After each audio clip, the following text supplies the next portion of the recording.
ভাবো এমন এক জায়গা যেখানে দিনের বেলায় তাপমাত্রা 50 ডিগ্রি আর রাতে হিমশীতল বরফের মতো ঠান্ডা, যেখানে পানি পাওয়া স্বপ্নের মতো আর বালুর সমুদ্র চোখের সামনে হারিয়ে যায় দিগন্তে।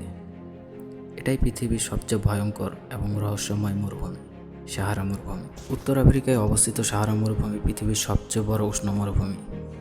এর আয়তন প্রায় 9.2 মিলিয়ন বর্গ কিলোমিটার, যা অনেক দেশের মোট আয়তনের থেকেও বড়। এই বিশাল মরুভূমি শুধু একটি দেশের উপর নয়, এটি ছড়িয়ে আছে একাধিক দেশের উপর দিয়ে। সাহারার দিন মানেই আগুনের মতো গরম বাতাস, তাপমাত্রা 45 ডিগ্রি থেকে 50 ডিগ্রি সেলসিয়াস পর্যন্ত উঠে যায়। আর রাতের বেলা তাপমাত্রা হঠাৎ নেমে যায় শূন্যের নিচে। এই এক্সট্রিম ক্লাইমেট পৃথিবীর খুব কম জায়গায় দেখা যায়।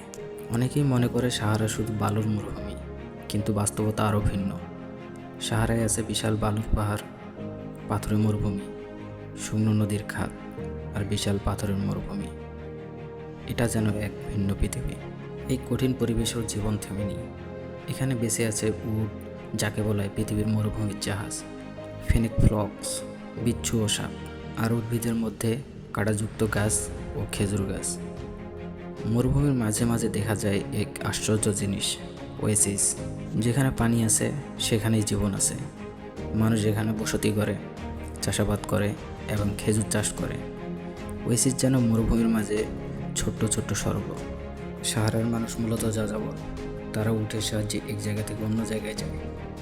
পানি, খাবার এবং বালির ঝড়, এই তিনটি তাদের জীবনের সবচেয়ে বড় চ্যালেঞ্জ। সাহারার নিচে লুকিয়ে আছে বিশাল সম্পদ, তেল, গ্যাস, খনিজ পদার্থ। এই কারণে সাহারা শুধু মরুভূমি নয়, অর্থনৈতিকভাবে খুব গুরুত্বপূর্ণ অঞ্চল। সাহারা সবসময় এক জায়গায় থাকে না। বৈজ্ঞানিক গবেষণায় দেখা গেছে এর আকার সময়ের সাথে সাথে পরিবর্তন হয়। কখনো এটি বড় হয়, আবার কিছু অংশ সবুজও হয়ে ওঠে।